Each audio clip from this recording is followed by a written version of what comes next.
তৃণমূল নেতা স্বরূপ বিশ্বাসকে ঘিরে শ্লীলতাহানি ও তোলাবাজির মামলায় এবার এক নজিরবিহীন নাটকীয় মোড়। যে মেকআপ আর্টিস্টের অভিযোগের ভিত্তিতে গত জুন মাসে স্বরূপ বিশ্বাসকে গ্রেফতার করেছিল কলকাতা পুলিশ, সেই অভিযোগকারী সিমরান পালই এবার সম্পূর্ণ বিপরীত দাবি করে বসলেন। সোশ্যাল মিডিয়ায় পোস্ট করা একটি ভিডিওয় তার স্পষ্ট বক্তব্য, তৃণমূল নেতা স্বরূপ বিশ্বাস কোনোদিন তার শ্লীলতাহানি করেননি, এমনকি তার সঙ্গে কোনোদিন সামনাসামনি দেখাও হয়নি। রাজনৈতিক ও আইনি প্রক্রিয়ায় এই বিস্ফোরক মোড় এখন রাজ্য রাজনীতিতে নতুন চর্চার জন্ম দিয়েছে। শুক্রবার গভীর রাতে সমাজ মাধ্যমে পোস্ট করা এক দীর্ঘ ভিডিও বার্তায় মেকআপ আর্টিস্ট সিমরান পাল জানান, সম্পূর্ণ রাজনৈতিক বা ব্যক্তিগত প্ররোচনায় পড়ে এবং কিছু মানুষের চাপে পড়েই তিনি এই অভিযোগ করেছিলেন। তার দাবি, পুলিশের জমা পড়া লিখিত অভিযোগপত্রটি তার নিজের লেখাই ছিল না। নিউ আলিপুর থানায় তিনি মূলত শান্তনু দে এবং বাপি মালাকার নামে দুই ব্যক্তির বিরুদ্ধে হুমকি ও বন্দুক উঁচিয়ে ভয় দেখানোর অভিযোগ জানিয়েছিলেন, কিন্তু পরবর্তীতে তাকে চাপ দিয়ে কাগজে সই করিয়ে স্বরূপ বিশ্বাসের নাম জড়িয়ে দেওয়া হয়। অভিযোগকারী আর ঠিক কী দাবি করছেন এই মুহূর্তে শোনাবো। নমস্কার, আমি সিমরান পাল। আপনারা আশা করি আমাকে ভালোভাবেই চেনেন। যে আজকে ইন্ডাস্ট্রির যেই অশান্তি, যেই কাজ না পাওয়ার যে আমি ভিডিও করেছিলাম, তো আপনারা ভালোভাবেই আমাকে চেনেন। এবং আর একটা বিষয়ে চেনেন, যেটা হচ্ছে 4 জুন স্বরূপ বিশ্বাস, আমাদের যে ফেডারেশন গিল্ডের প্রেসিডেন্ট, সে কিন্তু অ্যারেস্ট হয়েছিল। তো তার নিয়ে আমি কিছু কথা আজকে বলতে এসেছি। এটাই হচ্ছে সত্য কথা, যেটা আমি এতদিন বুকে বয়ে নিয়ে বেড়াচ্ছিলাম, যেটা একেবারেই সত্যি না। সেই দোষ, সেই অপরাধ আমি মাথায় নিয়ে বয়ে বেড়াচ্ছিলাম, সেই সত্যটা আজকে আমি আপনাদের কাছে তুলে ধরতে চাই। প্লিজ আপনারা একটু শুনবেন।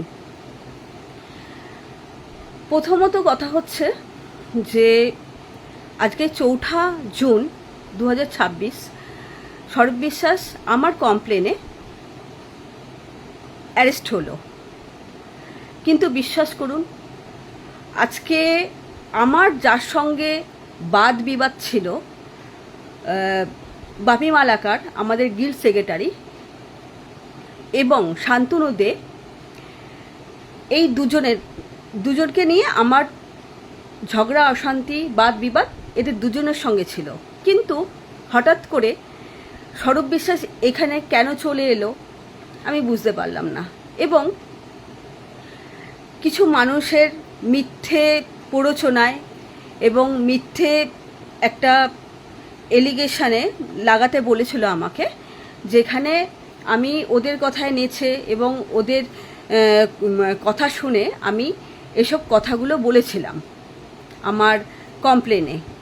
এবং সেটা কমপ্লেনে আমি কিন্তু কখনোই বলিনি যে স্বরূপ বিশ্বাস আমাকে শ্লীলতাহানি করেছে, এবং স্বরূপ বিশ্বাস আমাকে কোনো জায়গায় ডেকে বা ফোনেও মধ্যেও আমাকে শ্লীলতাহানি করেছে, সেটা কখনো কিন্তু আমি কমপ্লেনে কিন্তু আমি লিখিনি। এবং যেই কমপ্লেনটা লেখা হয়েছে সেই হ্যান্ডরাইটিংটাও কিন্তু আমার না। এবং সেই হ্যান্ডরাইটিংয়ে যে সইটা হয়তো আমাকে দিয়ে জোরজবস্তি করিয়েছে, কিন্তু আমার যেসব জবানবন্দিগুলো সেটা কিন্তু স্বরূপ বিশ্বাসকে নিয়ে না। স্বরূপ বিশ্বাস আমার কোনো পার্সোনাল শত্রুই হয় না। উনি তো একটা মানে আমাদের ফেডারেশন গিল্ডের প্রেসিডেন্ট, ওনাকে নিয়ে আমি কি করে নোংরা কথা বলতে পারি? এর আগেও অনেক বাইট আমি দিয়েছি। বাইটে আপনারা শুনেছেন যে আমার বাড়িতে এসছিল থেটটা দিতে, সে কিন্তু দাদার কথা বলেছে, কিন্তু দাদা কিন্তু মানে স্বরূপদা কিন্তু এসে কিন্তু আমাকে কখনো শ্লীলতাহানি করেনি। যেটা করেনি সেটা আমি কেন বলবো? আর আমি না ওনাকে চিনি, না উনি আমাকে চেনে, কখনোই না। আমি কিছুদিন আগে আমার একটা সোশ্যাল মিডিয়াতে একটা ভয়েস রেকর্ড বেরিয়েছে, যেটাতে আমি নিজেই স্বীকার করেছি না, উনি তো আমাকে শ্লীলতাহানি করেনি। আর এই জবানবন্দিটা আমি নিউ আলিপুর থানাতেও দিইনি।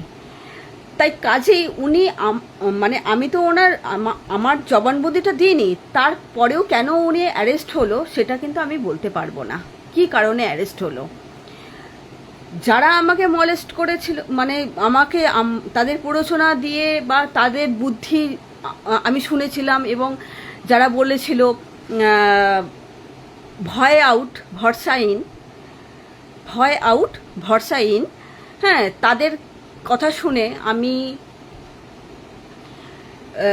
নিউ আলিপুর থানাতে গিয়ে আমি আমার নিজের জবানবন্দিটা দিলাম। দেওয়ার পরে আমি বুঝতে পারলাম না রাত্রি 9টার সময় কি করে সৌরভবাবু বা সৌরভ বিশ্বাস কী করে অ্যারেস্ট হয়ে গেল। কারণ আমার মূল বিষয়টা সৌরভ বিশ্বাসকে নিয়ে না, মূল বিষয়টা হচ্ছে আমার শান্তনু দে এবং বাপি মালাকারকে নিয়ে। আর মেন কথা হচ্ছে আমার যে কমপ্লেন, সেই কমপ্লেনটা আমি জানি আমি কি বলেছি ওইখানে, সেটা হয়তো আপনারা জানতে পারবেন না, কারণ আপনাদের জানার তো বিষয় না।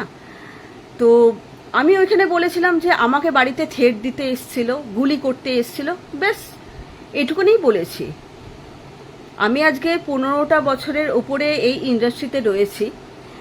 দাদাকে, স্বরূপদাকে আমি অনেক বছর ধরে চিনি, কিন্তু আমরা সামনে কখনোই ওনার সঙ্গে মানে সামনাসামনি হইনি বা সামনাসামনি হয়ে কথা আমি বলিনি। তো আমি তো ওনার নামে কোনো বাজে কোনো এলিগেশন আমি আজও পর্যন্ত শুনিনি। তাহলে কেন ওনাকে অ্যারেস্ট করা হলো আমি ঠিক বলতে পারবো না। ভিডিওটি প্রকাশ্যে আসার পরই বিষয়টি নিয়ে নতুন করে প্রশ্ন উঠতে শুরু করেছে। সিমরান পালের এই বক্তব্যের পর স্পষ্ট সৌরভ বিশ্বাসের গ্রেপ্তারির নেপথ্যে এক গভীর ষড়যন্ত্র বা ভুল বোঝাবুঝি কাজ করছিল। অহেতুক তাকে জেলে থাকতে হয়েছে উল্লেখ করে সৌরভ বিশ্বাসের কাছে হাত জোড় করে ক্ষমাও চেয়েছেন তিনি। তবে প্রশ্ন থেকেই যাচ্ছে, যদি সৌরভ বিশ্বাস নির্দোষ হন তবে পুলিশি তদন্তে কিভাবে তার নাম উঠে এলো এবং কার স্বার্থে তাকে এতদিন হেফাজতে কাটাতে হলো? সিমরান পাল যদিও নেপথ্যে থাকা প্রভাবশালীদের নাম সরাসরি জনসমক্ষে আনেননি, তবে তার নিশানায় স্পষ্টভাবেই রয়েছে কিছু নির্দিষ্ট ব্যক্তিত্বের নাম। অভিযোগকারীর মূল বয়ান বদল এবং মামলা প্রত্যাহারের পর এখন নজর আদালতের আইনি প্রক্রিয়ার দিকে। একজন হাই প্রোফাইল নেতার বিরুদ্ধে মামলা প্রত্যাহার করার পর প্রশাসনিক ও আইনি পদক্ষেপ কোন দিকে এগোয় সেটাই এখন দেখার। অঙ্কিতা পালের রিপোর্ট, হেডলাইন্স কলকাতা। আচ্ছা, এন্ডোমেট্রিওসিস মহিলাদের মধ্যে আর কিন্তু আনকমন নয়। প্রায় ওনারা এসে জিজ্ঞাসা করেন ডায়েটে কি রাখলে বেনিফিশিয়াল হতে পারে। নমস্কার, আমার নাম ডালিয়া চ্যাটার্জি। এন্ডোমেট্রিওসিস হচ্ছে ইনফ্ল্যামেটরি ডিজিজ। সেক্ষেত্রে কি কি অ্যান্টি ইনফ্ল্যামেটরি ফুড আমরা ডায়েটে অ্যাড করতে পারি জেনে নিই। 1 হচ্ছে হাই ফাইবার ডায়েট, 2 হচ্ছে ওমেগা 3 ফ্যাটি অ্যাসিড, 3 হচ্ছে অ্যান্টিঅক্সিডেন্টস, 4 হচ্ছে ভিটামিন ডি অ্যান্ড ম্যাগনেসিয়াম। তাছাড়াও ভিভাসিটি মাল্টি স্পেশালিটি হসপিটালে গাইনোকোলজিস্ট অ্যাভেলেবেল রয়েছে। এন্ডোমেট্রিওসিসের মতো রোগটিকে ফেলে রাখবেন না, আপনারা আজই যোগাযোগ করুন পরামর্শের জন্য। নমস্কার।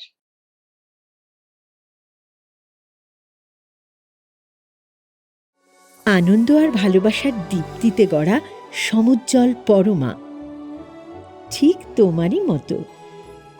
শ্যাম সুন্দর কোম্পানি জুয়েলার্স, আগরতলা, উদয়পুর, ধর্মনগর, কলকাতা।